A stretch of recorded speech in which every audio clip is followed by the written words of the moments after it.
guys, mapagpalang araw po sa inyong lahat. Bali ngayon po ay kami po ito po sa bahay po nila mama at kami po ay namimiesta sa bahay nila mama ngayon. No? Kami po ay nanganga dito po nila ate. At ayan po. Bali ngayon po si mama po ay nagluluto na po ng ulam po para po sa ngayon pong piyesta. Si kuya naman po ay nagsasaing na. Yan po ang katulong po ni mama magluto ay si Jampol. Dito po sila nagluluto sa may santol po, puno ng santol.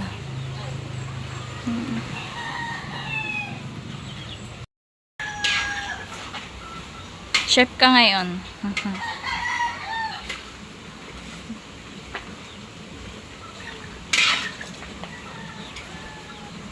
Dami mong lutuin ngayon ah. Paul. Nahalo-halo po muna nato baka pumatok yung ilalim.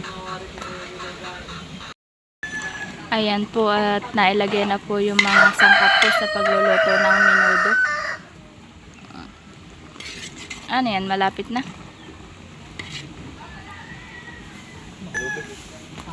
Yan.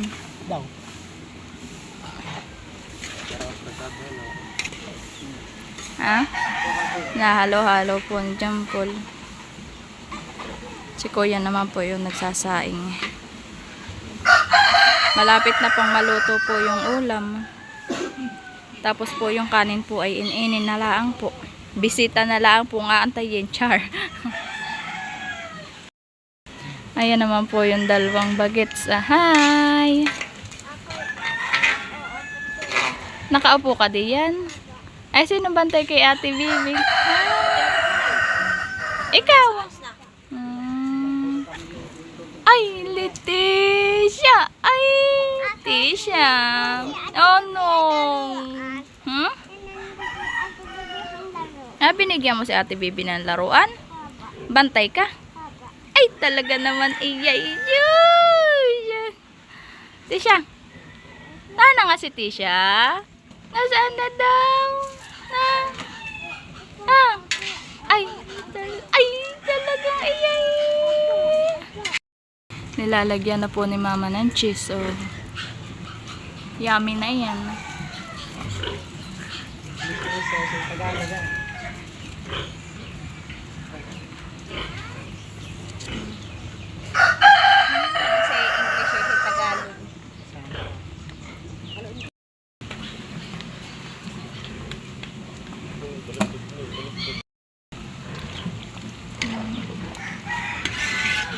Mabango na.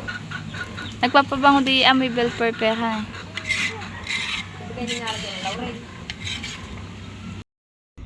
Ayan na po at luto na po yung ulam. Isinali na din po nila Jampol. May naluto na po si Jampol na isang ulam. Dalawa po ni mama. Napakabango po. Nakakagutom na. Bisita na laang po ang aantayin.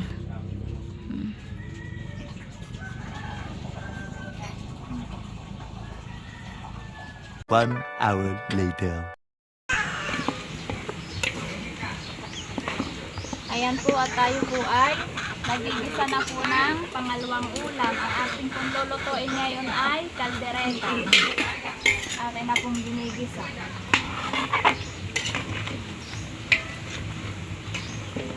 Nahalo-halo ko lang po. Para manood ang aroma.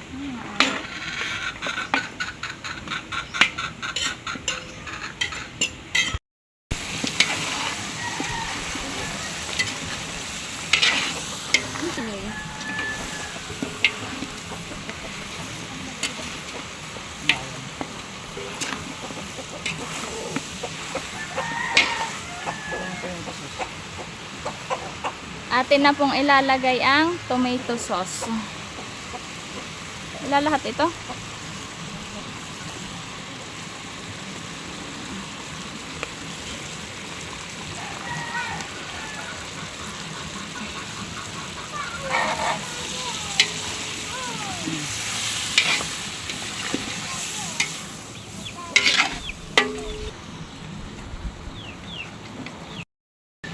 Ilalagay na din po yung carrots po at patatas.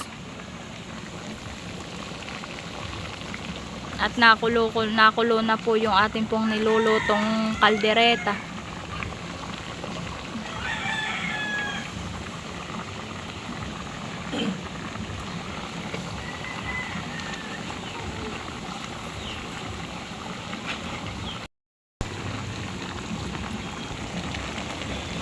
Nailagay na po pala yung green fish. Ayan po, at nilagyan na po ng green peas ni John Paul. Ayan na po.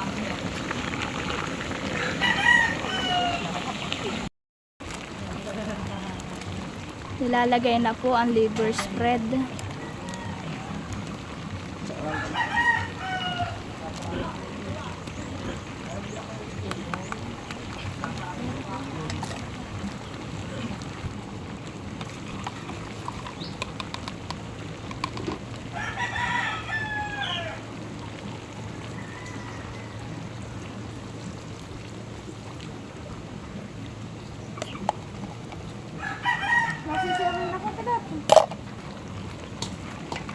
Akin na pong hahaluin po at si John Paul po ay may ginagawa po. Nagkukuhan po siya ng sili.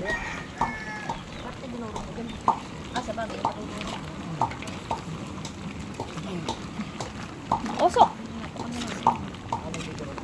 Oo nga, ngayon ang kilo ng sili dito ay napakamahal, pati Ricardo.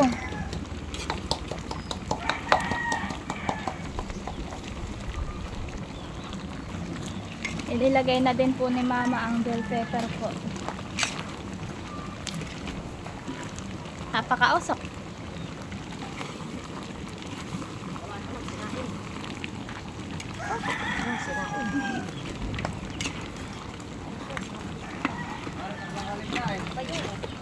Ito naman po, mainit.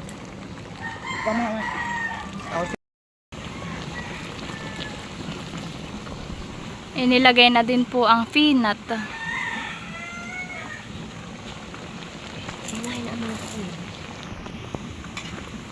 Si Mama na po ang naghahalo. Nakaprosin ang kuwan. Ika iniburnok. Hindi na ilabas pala. Ay nakaprosin yan. Ayan po, at titikman po ni Mama kung ano pong lasa ang luto ni John Paul. Anong lasa? Okay na? Mahalang.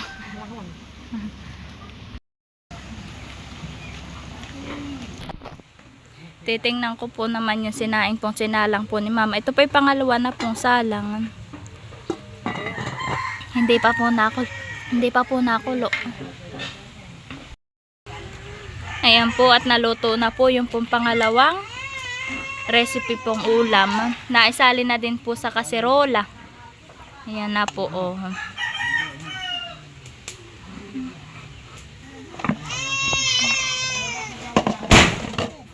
Nalaglagan santol.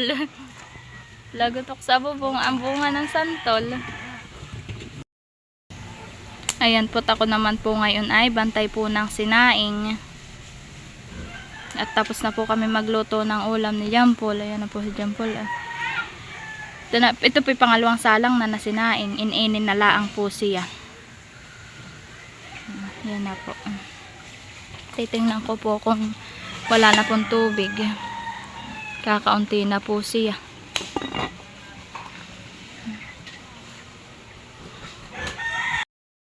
Ayan naman po, at ang akin naman pong ihahanda po ay ito pong kakainan. Nilalagyan ko po siya ng plastic. Para po pagkakain po ay basta na lang po tatanggalin yung pinggan at bago na naman pong lagay na plastic. Para hindi mahirap hugasan. Para hindi po mahirap hugasan. Akin pong pinaglalalagyan. Ganito po. Ayan po, natapos ko na pong paglalagyan po ng plastic yung pong pinggan. Bisita na lang po talaga ang aantayin. Madami-dami din po yung aking lalagyan.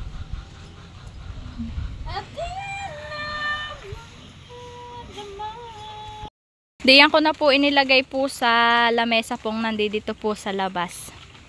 Yan po. At nakaredy na din po ang inuming tubig. Ito po. Maaga pong nag-igib po yung dalawa po ni Papa ni John Paul ng inumin po sa bukal. At inisalin po diyan sa jug po. Tapos ito po, nilabas na din po yung lamesa. May bangko naman pong ilalabas po mamaya. Ayan po, at kay mama rin na din pong iginagayak po yung pong gagamitin pong disposable po na kutsarita at tinidor. Yan po yung nahugasan na po ni mama. Akin na pong ilalagay po doon sa labas. Doon ko po siya ilalagay. Kasamahan po na itong baso at pinggan.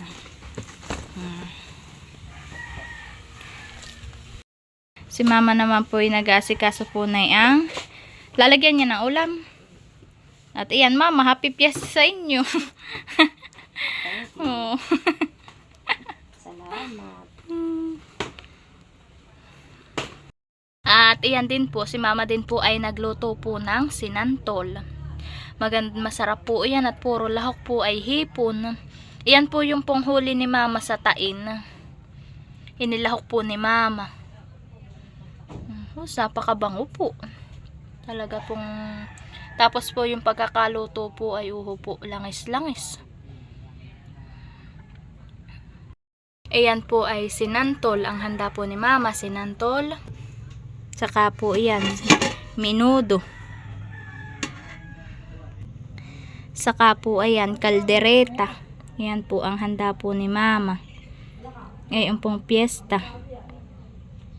Ayan po ang una pong bisita, ang konsyal po ng bayan. Hello po! Yan po yung konsyal po ng bayan. Sila po ang una po naming bisita. Hello po!